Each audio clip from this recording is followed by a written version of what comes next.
Robert Vadra భవిష్యత్తులో ఆయన కూడా కేంద్ర ప్రభుత్వంలో క్యాబినెట్ మంత్రి అవ్వాలనుకుంటున్నాడు. ఏ హోంమంత్రి అవ్వాలనుకుంటున్నాడు. మన దౌర్భాగ్యం, మన అదృష్టం బాగోపోతే అయినా ఆశ్చర్యపోనక్కర్లేదు. రాహుల్ గాంధీ ప్రధానమంత్రి, ప్రియాంక గాంధీ వాద్రా ప్రధానమంత్రి, ఈయన ఏ శాఖకు కీలకమైన మంత్రి నడుస్తుంది. ఎందుకంటే అట్లాంటి వాతావరణం అక్కడ ఉంది కాబట్టి. అయితే అక్కడ సమస్య ఏంటంటే ఆయన ఇప్పటికే రాహుల్ గాంధీ నిన్ననే ఈ కాంగ్రెస్కి సంబంధించి రాహుల్ గాంధీ అన్న మాటల గురించి నేను ఒక వీడియో చేశాను.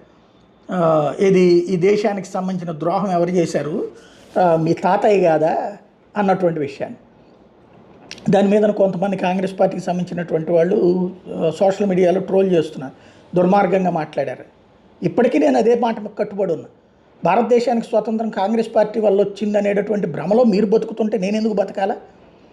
కాంగ్రెస్ పార్టీ ఒకటే పోరాడిందా? కమ్యూనిస్టులు పోరాడలేదా? ఆర్ఎస్ఎస్ పోరాడలేదా?